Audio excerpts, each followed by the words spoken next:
2 Corinthiens chapitre 1 Paul, apôtre de Jésus-Christ par la volonté de Dieu, et le frère Timothée, à l'Église de Dieu qui est à Corinthe, et à tous les saints qui sont dans toute l'Achaïe, que la grâce et la paix vous soient données de la part de Dieu notre Père et du Seigneur Jésus-Christ.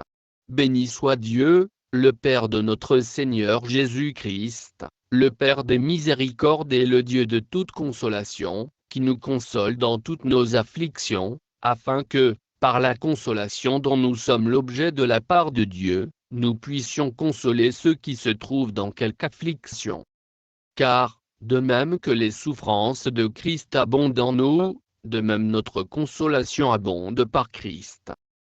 Si nous sommes affligés, c'est pour votre consolation et pour votre salut. Si nous sommes consolés, c'est pour votre consolation, qui se réalise par la patience à supporter les mêmes souffrances que nous endurons.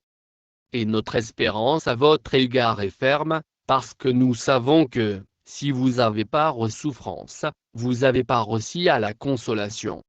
Nous ne voulons pas, en effet, vous laisser ignorer, frères, au sujet de la tribulation qui nous est survenue en Asie, que nous avons été excessivement accablés, au-delà de nos forces, de telle sorte que nous désespérions même de conserver la vie.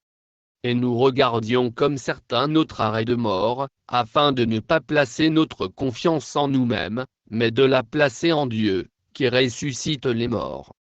C'est lui qui nous a délivrés et qui nous délivrera d'une telle mort, lui de qui nous espérons qu'il nous délivrera encore, vous-mêmes aussi nous assistant de vos prières, afin que la grâce obtenue pour nous par plusieurs soit pour plusieurs une occasion de rendre grâce à notre sujet.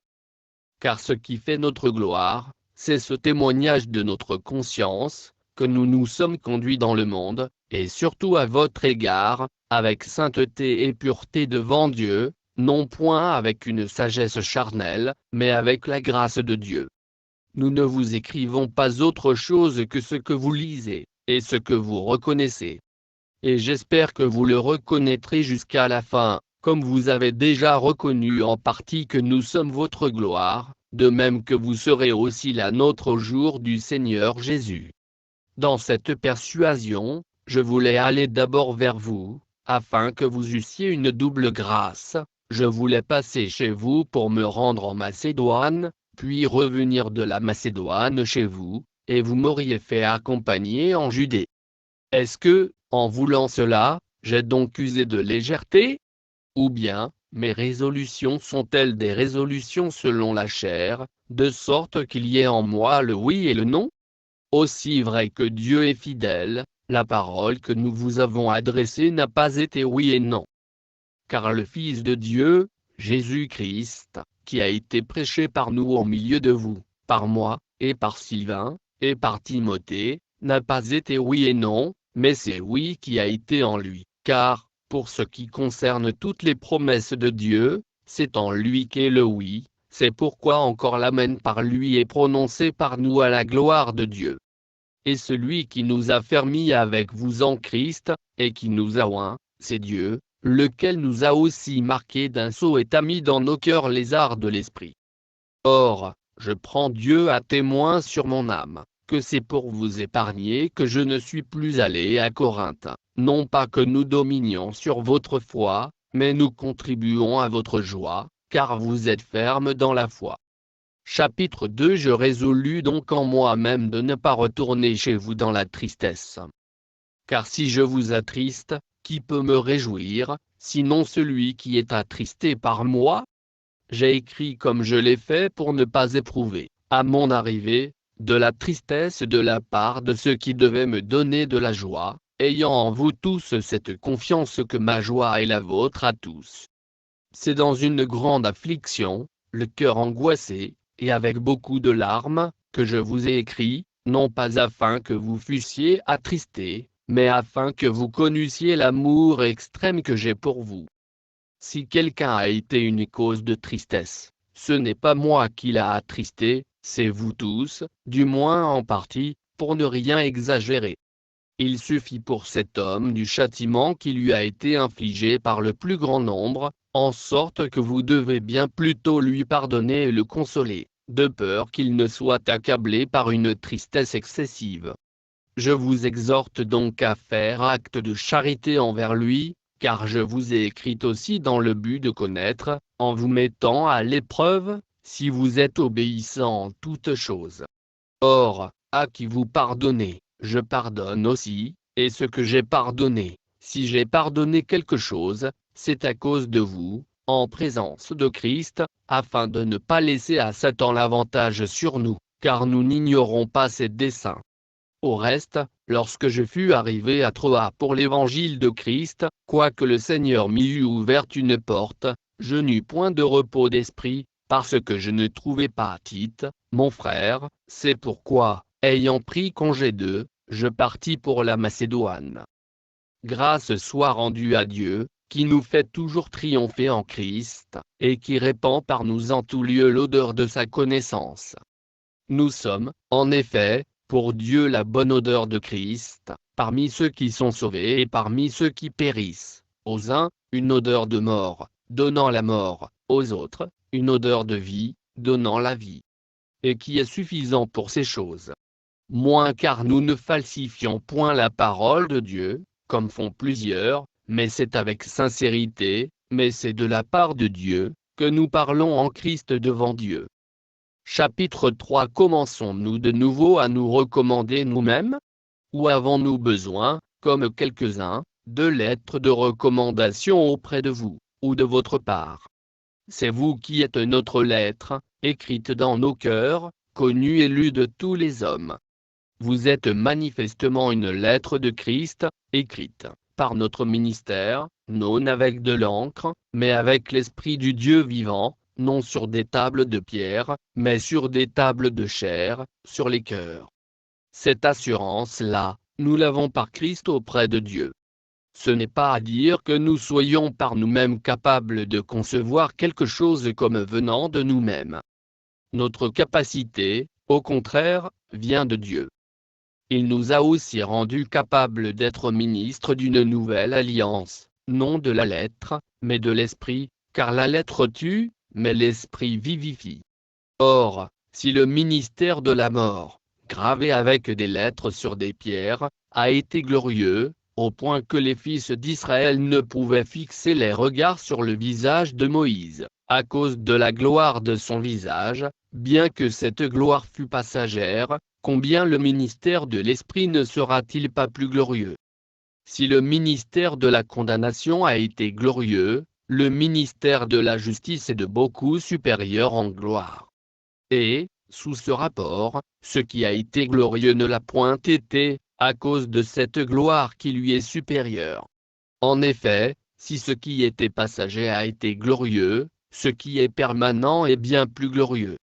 Ayant donc cette espérance, nous usons d'une grande liberté, et nous ne faisons pas comme Moïse, qui mettait un voile sur son visage, pour que les fils d'Israël ne fixassent pas les regards sur la fin de ce qui était passager. Mais ils sont devenus durs d'entendement. Car jusqu'à ce jour le même voile demeure quand ils font la lecture de l'Ancien Testament, et ils ne se lèvent pas, parce que c'est en Christ qu'il disparaît. Jusqu'à ce jour, quand on lit Moïse, un voile est jeté sur leur cœur, mais lorsque les cœurs se convertissent au Seigneur, le voile est ôté. Or, le Seigneur c'est l'Esprit, et là où est l'Esprit du Seigneur, là est la liberté. Nous tous qui, le visage découvert, contemplons comme dans un miroir la gloire du Seigneur, nous sommes transformés en la même image, de gloire en gloire, comme par le Seigneur, l'Esprit. Chapitre 4. C'est pourquoi, ayant ce ministère, selon la miséricorde qui nous a été faite, nous ne perdons pas courage.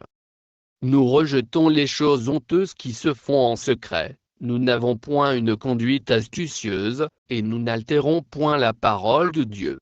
Mais, en publiant la vérité, nous nous recommandons à toute conscience d'homme devant Dieu. Si notre évangile est encore voilé, il est voilé pour ceux qui périssent, pour les incrédules dont le Dieu de ce siècle a aveuglé l'intelligence, afin qu'ils ne vissent pas briller la splendeur de l'évangile de la gloire de Christ, qui est l'image de Dieu. nous ne nous prêchons pas nous-mêmes, c'est Jésus-Christ le Seigneur que nous prêchons, et nous nous disons vos serviteurs à cause de Jésus. Car Dieu, qui a dit, la lumière brillera du sein des ténèbres, a fait briller la lumière dans nos cœurs pour faire resplendir la connaissance de la gloire de Dieu sur la face de Christ. Nous portons ce trésor dans des vases de terre, afin que cette grande puissance soit attribuée à Dieu, et non pas à nous. Nous sommes pressés de toute manière, mais non réduits à l'extrémité, dans la détresse, mais non dans le désespoir, persécutés, mais non abandonnés, abattus, mais non perdus, portant toujours avec nous dans notre corps la mort de Jésus, afin que la vie de Jésus soit aussi manifestée dans notre corps. Car nous qui vivons, nous sommes sans cesse livrés à la mort à cause de Jésus, afin que la vie de Jésus soit aussi manifestée dans notre chair mortelle. Ainsi la mort agit en nous, et la vie agit en vous. Et, comme nous avons le même esprit de foi qui est exprimé dans cette parole de l'Écriture, j'ai cru, c'est pourquoi j'ai parlé. Nous aussi nous croyons, et c'est pour cela que nous parlons, sachant que celui qui a ressuscité le Seigneur Jésus nous ressuscitera aussi avec Jésus, et nous fera paraître avec vous en sa présence. Car tout cela arrive à cause de vous, afin que la grâce en se multipliant, fasse abonder, à la gloire de Dieu, les actions de grâce d'un plus grand nombre. C'est pourquoi nous ne perdons pas courage. Et lors même que notre homme extérieur se détruit, notre homme intérieur se renouvelle de jour en jour. Car nos légères afflictions du moment présent produisent pour nous, au-delà de toute mesure, un poids éternel de gloire, parce que nous regardons, non point aux choses visibles, mais à celles qui sont invisibles, car les choses visibles sont passagères, et les invisibles sont éternelles. Chapitre 5. Nous savons, en effet, que, si cette tente où nous habitons sur la terre est détruite, nous avons dans le ciel un édifice qui est l'ouvrage de Dieu, une demeure éternelle qui n'a pas été faite de main d'homme. Aussi nous gémissons dans cette tente, désirant revêtir notre domicile céleste, si du moins nous sommes trouvés vêtus et non pas nus. Car tandis que nous sommes dans cette tente, nous gémissons, accablés, parce que nous voulons, non pas nous dépouiller, mais nous revêtir, afin que ce qui est mortel soit englouti par la vie. Et celui qui nous a formés pour cela, c'est Dieu, qui nous a donné les arts de l'esprit. Nous sommes donc toujours pleins de confiance, et nous savons qu'en demeurant dans ce corps nous demeurons loin du Seigneur car nous marchons par la foi et non par la vue, nous sommes pleins de confiance, et nous aimons mieux quitter ce corps et demeurer auprès du Seigneur. C'est pour cela aussi que nous nous efforçons de lui être agréables, soit que nous demeurions dans ce corps, soit que nous le quittions. Car il nous faut tous comparaître devant le tribunal de Christ, afin que chacun reçoive selon le bien ou le mal qu'il aura fait, étant dans son corps. Connaissant donc la crainte du Seigneur, nous cherchons à convaincre les hommes, Dieu nous connaît, et j'espère que dans vos consciences vous nous connaissez aussi. Nous ne nous recommandons pas de nouveau nous-mêmes auprès de vous, mais nous vous donnons occasion de vous glorifier à notre sujet, afin que vous puissiez répondre à ceux qui tirent gloire de ce qui est dans les apparences et non dans le cœur. En effet, si je suis hors de sens, c'est pour Dieu, si je suis de bon sens, c'est pour vous. Car l'amour de Christ nous presse, parce que nous estimons que, si un seul est mort pour tous, tous donc sont morts, et qu'il est mort pour tous, afin que ceux qui vivent ne vivent plus pour eux-mêmes, mais pour celui qui est mort et ressuscité pour eux. Ainsi, dès maintenant, nous ne connaissons personne selon la chair, et si nous avons connu Christ selon la chair, maintenant nous ne le connaissons plus de cette manière. Si quelqu'un est en Christ, il est une nouvelle créature. Les choses anciennes sont passées, voici, toutes choses sont devenues nouvelles. Et tout cela vient de Dieu, qui nous a réconciliés avec lui par Christ, et qui nous a donné le ministère de la réconciliation. Car Dieu était en Christ, réconciliant le monde avec lui-même, en n'imputant point aux hommes leurs offenses. Et il a mis en nous la parole de la réconciliation. Nous faisons donc les fonctions d'ambassadeurs pour Christ, comme si Dieu exhortait par nous. Nous vous en supplions au nom de Christ, soyez réconciliés avec Dieu. Celui qui n'a point connu le péché, il l'a fait devenir péché pour nous, afin que nous devenions en lui justice de Dieu. Chapitre 6. Puisque nous travaillons avec Dieu, nous vous exhortons à ne pas recevoir la grâce de Dieu en vain. Car il dit, au temps favorable je t'ai exaucé, au jour du salut je t'ai secouru. Voici maintenant le temps favorable, voici maintenant le jour du salut. Nous ne donnons aucun sujet de scandale en quoi que ce soit, afin que le ministère ne soit pas un objet de blâme. Mais nous nous rendons à tous égards recommandables, comme serviteurs de Dieu, par beaucoup de patience dans les tribulations, dans les calamités, dans les détresses, sous les coups, dans les prisons, dans les troubles, dans les travaux, dans les veilles, dans les jeûnes, par la pureté, par la connaissance, par la longanimité, par la bonté, par un esprit saint, par une charité sincère, par la parole de vérité, par la puissance de Dieu, par les armes offensives et défensives de la justice, au milieu de la gloire et de l'ignominie, au milieu de la mauvaise et de la bonne réputation, étant regardé comme imposteur, quoique véridique, comme inconnu, quoique bien connu, comme mourant, et voici nous vivons, comme châtiés, quoique non mis à mort, comme attristés, et nous sommes toujours joyeux, comme pauvres, et nous en enrichissons plusieurs, comme n'ayant rien, et nous possédons toutes choses. Notre bouche s'est ouverte pour vous, Corinthiens, notre cœur s'est élargi. Vous n'êtes point à l'étroit au-dedans de nous, mais vos entrailles se sont rétrécies. Rendez-nous l'appareil, je vous parle comme à mes enfants, élargissez-vous aussi. Ne vous mettez pas avec les infidèles sous un joug étranger. Car quel rapport y a-t-il entre la justice et l'iniquité? Ou qu'y a-t-il de commun entre la lumière et les ténèbres? Quel accord y a-t-il entre Christ et Bélial? Ou quelle part a le fidèle avec l'infidèle? Quel rapport y a-t-il entre le temple de Dieu et les idoles? Car nous sommes le temple du Dieu vivant, comme Dieu l'a dit, j'habiterai et je marcherai au milieu d'eux, je serai leur Dieu, et ils seront mon peuple. C'est pourquoi, sortez du milieu d'eux, et séparez-vous, dit le Seigneur, ne touchez pas à ce qui est impur, et je vous accueillerai. Je serai pour vous un père, et vous serez pour moi des fils et des filles, dit le Seigneur Tout-Puissant. Chapitre 7. Ayant donc de telles promesses, bien-aimés, purifions-nous de toute souillure de la chair et de l'esprit, en achevant notre sanctification dans la crainte de Dieu. Donnez-nous une place dans vos cœurs. Nous n'avons fait tort à personne, nous n'avons ruiné personne, nous n'avons tiré du profit de personne. Ce n'est pas pour vous condamner que je parle de la sorte, car j'ai déjà dit que vous êtes dans nos cœurs à la vie et à la mort. J'ai une grande confiance en vous, j'ai tout sujet de me glorifier de vous, je suis rempli de consolation, je suis comblé de joie au milieu de toutes nos tribulations. Car, depuis notre arrivée en Macédoine, notre chair n'eut aucun repos, nous étions affligés de toute manière, lutte au dehors, crainte au dedans. Mais Dieu, qui console ceux qui sont abattus, nous a consolés par l'arrivée de Tite, et non seulement par son arrivée, mais encore par la consolation que Tite lui-même ressentait à votre sujet. Il nous a raconté votre ardent désir, vos larmes, votre zèle pour moi, en sorte que ma joie a été d'autant plus grande.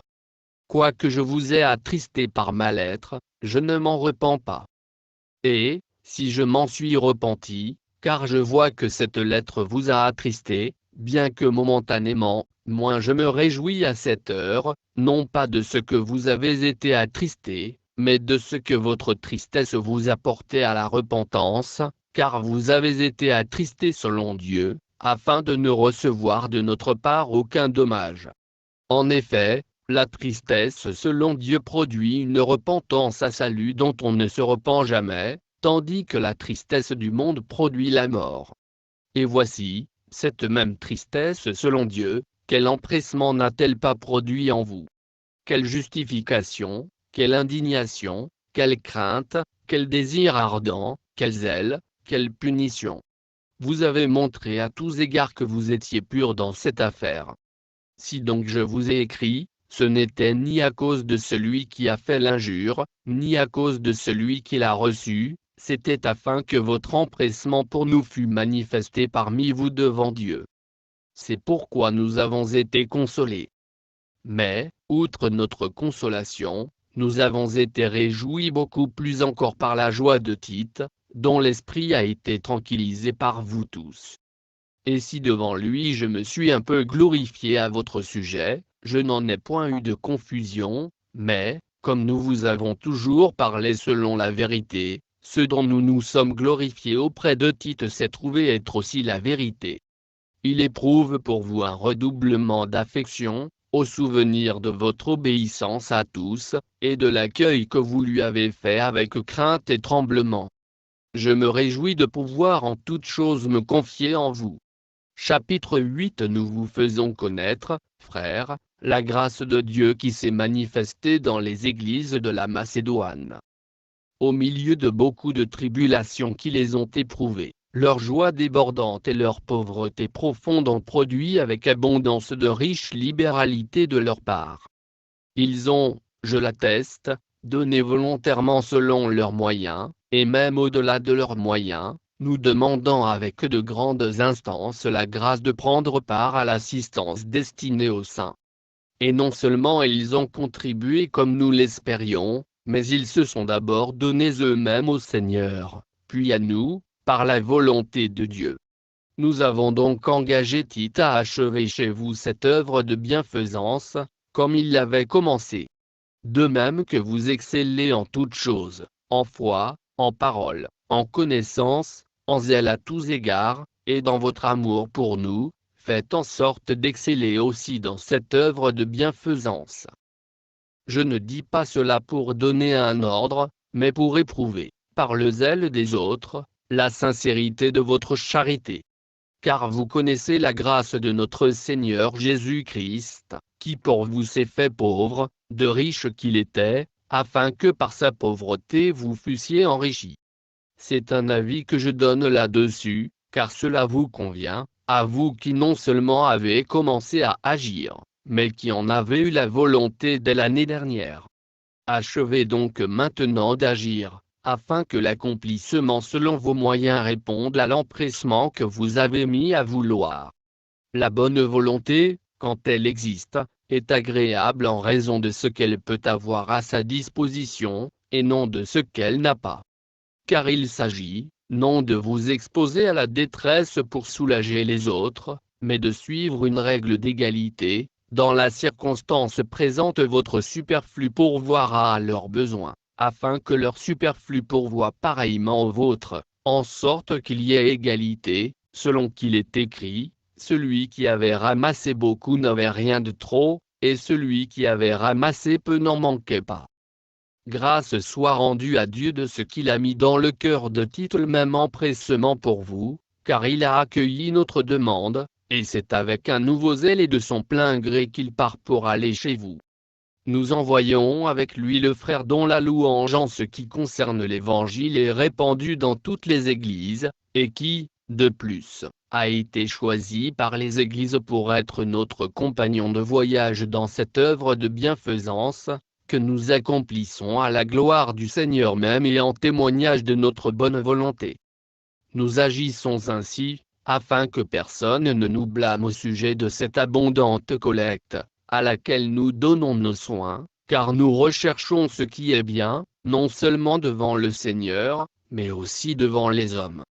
Nous envoyons avec eux notre frère, dont nous avons souvent éprouvé le zèle dans beaucoup d'occasions, et qui en montre plus encore cette fois à cause de sa grande confiance en vous. Ainsi, pour ce qui est de Tite, il est notre associé et notre compagnon d'œuvre auprès de vous, et pour ce qui est de nos frères, ils sont les envoyés des églises, la gloire de Christ. Donnez-leur donc, à la face des églises, la preuve de votre charité, et montrez-leur que nous avons sujet de nous glorifier de vous. Chapitre 9. Il est superflu que je vous écrive touchant l'assistance destinée aux saints. Je connais, en effet, votre bonne volonté, dont je me glorifie pour vous auprès des Macédoniens, en déclarant que l'Achaïe est prête depuis l'année dernière, et ce zèle de votre part a stimulé le plus grand nombre. J'envoie les frères, afin que l'éloge que nous avons fait de vous ne soit pas réduit à néant sur ce point-là, et que vous soyez prêts, comme je l'ai dit. Je ne voudrais pas, si les Macédoniens m'accompagnent et ne vous trouvent pas prêts, que cette assurance tournât à notre confusion, pour ne pas dire à la vôtre. J'ai donc jugé nécessaire d'inviter les frères à se rendre auparavant chez vous, et à s'occuper de votre libéralité déjà promise, afin qu'elle soit prête, de manière à être une libéralité, et non un acte d'avarice. Sachez-le, celui qui sème peu moissonnera peu, et celui qui sème abondamment moissonnera abondamment. Que chacun donne comme il l'a résolu en son cœur, sans tristesse ni contrainte, car Dieu aime celui qui donne avec joie. Et Dieu peut vous combler de toutes sortes de grâces, afin que, possédant toujours en toutes choses de quoi satisfaire à tous vos besoins, vous ayez encore en abondance pour toute bonne œuvre, selon qu'il est écrit, il a fait des largesses, il a donné aux indigents, sa justice subsiste à jamais. Celui qui fournit de la semence au semeur, et du pain pour sa nourriture, vous fournira et vous multipliera la semence, et il augmentera les fruits de votre justice. Vous serez de la sorte enrichis à tous égards pour toute espèce de libéralité qui, par notre moyen, feront offrir à Dieu des actions de grâce. Car le secours de cette assistance non seulement pourvoit aux besoins des saints, mais il est encore une source abondante de nombreuses actions de grâce envers Dieu. En considération de ce secours dont ils font l'expérience, ils glorifient Dieu de votre obéissance dans la profession de l'évangile de Christ, et de la libéralité de vos dons envers eux et envers tous. Ils prient pour vous, parce qu'ils vous aiment à cause de la grâce éminente que Dieu vous a faite. Grâce soit rendue à Dieu pour son don ineffable. Chapitre 10. Moi Paul, je vous prie, par la douceur et la bonté de Christ, moi, humble d'apparence quand je suis au milieu de vous, et plein de hardiesse à votre égard quand je suis éloigné, moi je vous prie, lorsque je serai présent, de ne pas me forcer à recourir avec assurance à cette hardiesse, dont je me propose d'user contre quelques-uns qui nous regardent comme marchant selon la chair. Si nous marchons dans la chair, nous ne combattons pas selon la chair. Car les armes avec lesquelles nous combattons ne sont pas charnelles, mais elles sont puissantes, par la vertu de Dieu, pour renverser des forteresses. Nous renversons les raisonnements et toute hauteur qui s'élève contre la connaissance de Dieu, et nous amenons toute pensée captive à l'obéissance de Christ.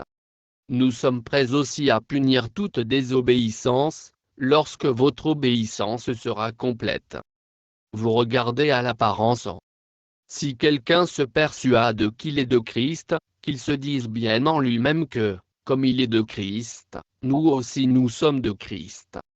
Et quand même je me glorifierai un peu trop de l'autorité que le Seigneur nous a donnée pour votre édification et non pour votre destruction, je ne saurais en avoir honte, afin que je ne paraisse pas vouloir vous intimider par mes lettres.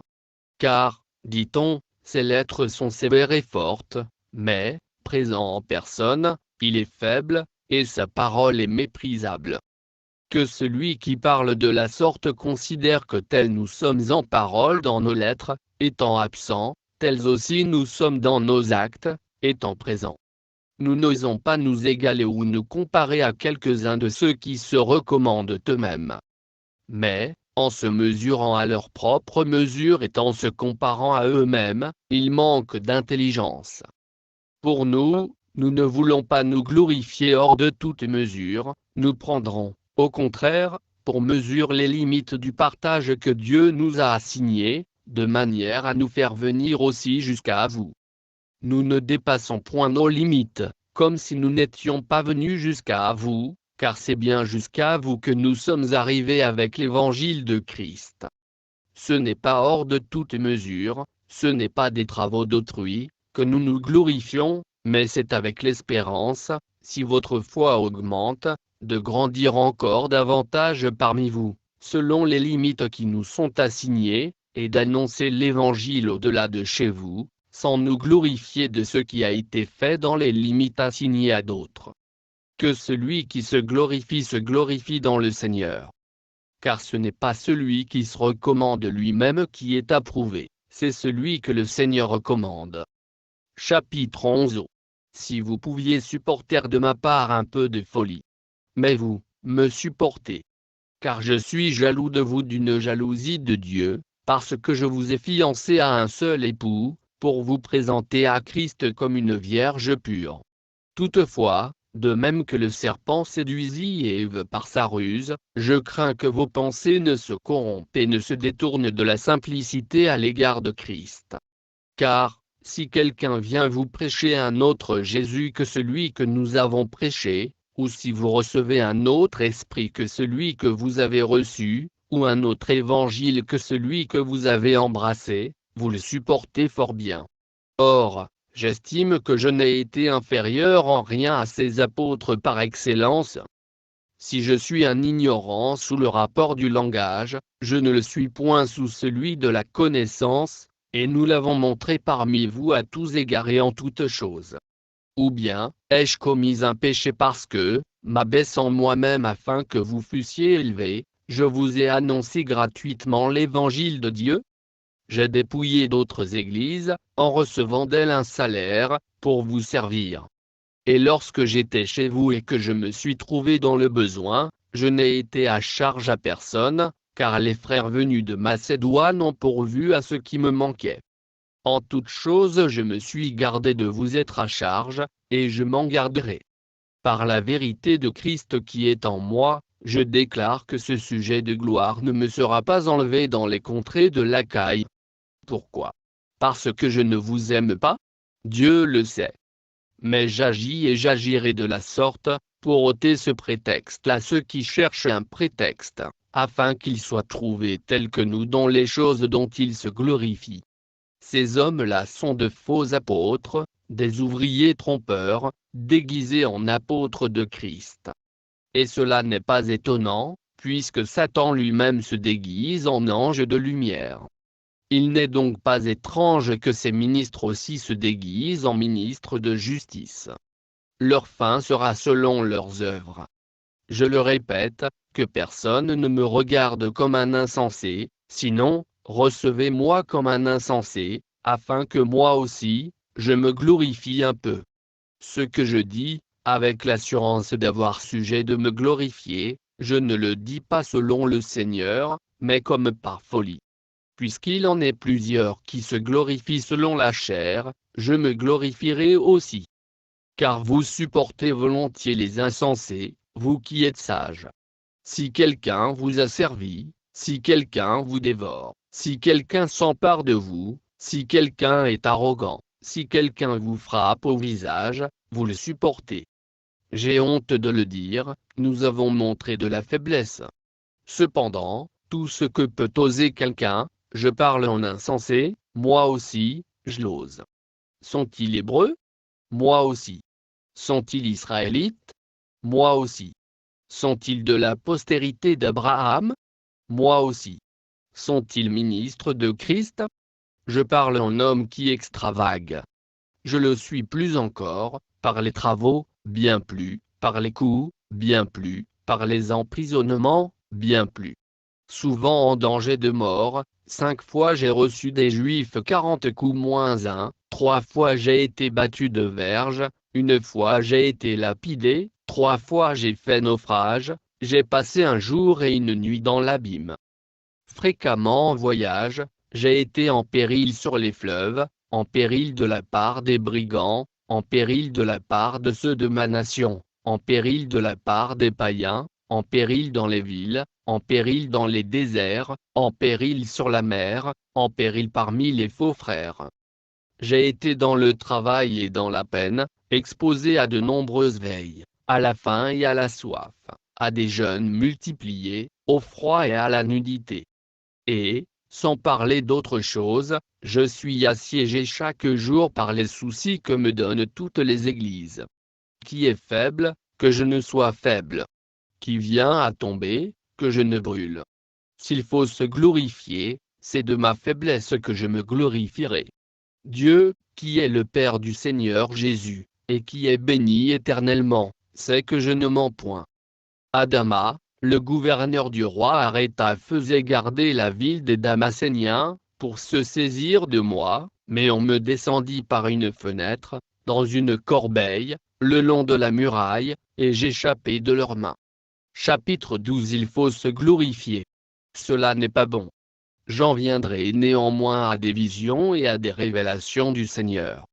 Je connais un homme en Christ, qui fut, il y a 14 ans, ravi jusqu'au 3e ciel, si ce fut dans son corps je ne sais, si ce fut hors de son corps je ne sais, Dieu le sait. Et je sais que cet homme, si ce fut dans son corps ou sans son corps je ne sais, Dieu le sait, fut enlevé dans le paradis, et qu'il entendit des paroles ineffables qu'il n'est pas permis à un homme d'exprimer. Je me glorifierai d'un tel homme, mais de moi-même je ne me glorifierai pas, sinon de mes infirmités. Si je voulais me glorifier, je ne serais pas un insensé, car je dirais la vérité, mais je m'en abstiens, afin que personne n'ait à mon sujet une opinion supérieure à ce qu'il voit en moi ou à ce qu'il entend de moi. Et pour que je ne sois pas enflé d'orgueil, à cause de l'excellence de ces révélations, il m'a été mis une écharde dans la chair, un ange de Satan pour me souffleter et m'empêcher de m'enorgueillir. 3 fois j'ai prié le Seigneur de l'éloigner de moi, et il m'a dit, ma grâce te suffit, car ma puissance s'accomplit dans la faiblesse. Je me glorifierai donc bien plus volontiers de mes faiblesses, afin que la puissance de Christ repose sur moi. C'est pourquoi je me plais dans les faiblesses, dans les outrages, dans les calamités, dans les persécutions, dans les détresses, pour Christ, car, quand je suis faible, c'est alors que je suis fort. J'ai été un insensé, vous m'y avez contraint. C'est par vous que je devais être recommandé, car je n'ai été inférieur en rien aux apôtres par excellence, quoique je ne sois rien. Les preuves de mon apostolat ont éclaté au milieu de vous par une patience à toute épreuve, par des signes, des prodiges et des miracles. En quoi avez-vous été traités moins favorablement que les autres églises, sinon en ce que je ne vous ai point été à charge? Pardonnez-moi ce tort. Voici, pour la 3e fois je suis prêt à aller chez vous, et je ne vous serai point à charge, car ce ne sont pas vos biens que je cherche, c'est vous-même. Ce n'est pas, en effet, aux enfants à amasser pour leurs parents, mais aux parents pour leurs enfants. Pour moi, je dépenserai très volontiers, et je me dépenserai moi-même pour vos âmes, dussé-je, en vous aimant davantage, être moins aimé de vous. Soit. Je ne vous ai point été à charge, mais, en homme astucieux, je vous ai pris par ruse. Ai-je tiré du profit de vous par quelqu'un de ceux que je vous ai envoyés? J'ai engagé Tite à aller chez vous, et avec lui j'ai envoyé le frère. Est-ce que Tite a exigé quelque chose de vous? N'avons-nous pas marché dans le même esprit, sur les mêmes traces? Vous vous imaginez depuis longtemps que nous nous justifions auprès de vous. C'est devant Dieu, en Christ, que nous parlons, et tout cela, bien-aimés, nous le disons pour votre édification. Car je crains de ne pas vous trouver, à mon arrivée, tel que je voudrais, et d'être moi-même trouvé par vous tel que vous ne voudriez pas. Je crains de trouver des querelles, de la jalousie, des animosités, des cabales, des médisances, des calomnies, de l'orgueil, des troubles. Je crains qu'à mon arrivée mon Dieu ne m'humilie de nouveau à votre sujet, et que je n'ai à pleurer sur plusieurs de ceux qui ont péché précédemment et qui ne se sont pas repentis de l'impureté, de l'impudicité et des dissolutions auxquelles ils se sont livrés. Chapitre 13. Je vais chez vous pour la 3e fois. Toute affaire se réglera sur la déclaration de 2 ou de 3 témoins. lorsque j'étais présent pour la seconde fois, j'ai déjà dit, et aujourd'hui que je suis absent je dis encore d'avance à ceux qui ont péché précédemment et à tous les autres que, si je retourne chez vous, je n'userai d'aucun ménagement, puisque vous cherchez une preuve que Christ parle en moi, lui qui n'est pas faible à votre égard, mais qui est puissant parmi vous. Car il a été crucifié à cause de sa faiblesse, mais il vit par la puissance de Dieu. Nous aussi, nous sommes faibles en lui, mais nous vivrons avec lui par la puissance de Dieu pour agir envers vous. Examinez-vous vous-même, pour savoir si vous êtes dans la foi, éprouvez-vous vous-même. Ne reconnaissez-vous pas que Jésus-Christ est en vous? À moins peut-être que vous ne soyez réprouvés. Mais j'espère que vous reconnaîtrez que nous ne sommes pas réprouvés. Cependant nous prions Dieu que vous ne fassiez rien de mal, non pour paraître nous-mêmes approuvés, mais afin que vous pratiquiez ce qui est bien et que nous soyons comme réprouvés. Car nous n'avons pas de puissance contre la vérité, nous n'en avons que pour la vérité. Nous nous réjouissons lorsque nous sommes faibles, tandis que vous êtes forts, et ce que nous demandons dans nos prières, c'est votre perfectionnement. C'est pourquoi j'écris ces choses étant absent, afin que, présent, je n'ai pas à user de rigueur, selon l'autorité que le Seigneur m'a donnée pour l'édification et non pour la destruction. Au reste, frères, soyez dans la joie, perfectionnez-vous, consolez-vous, ayez un même sentiment, vivez en paix, et le Dieu d'amour et de paix sera avec vous. Saluez-vous les uns les autres par un saint baiser. Tous les saints vous saluent. Que la grâce du Seigneur Jésus-Christ, l'amour de Dieu, et la communication du Saint-Esprit, soient avec vous tous.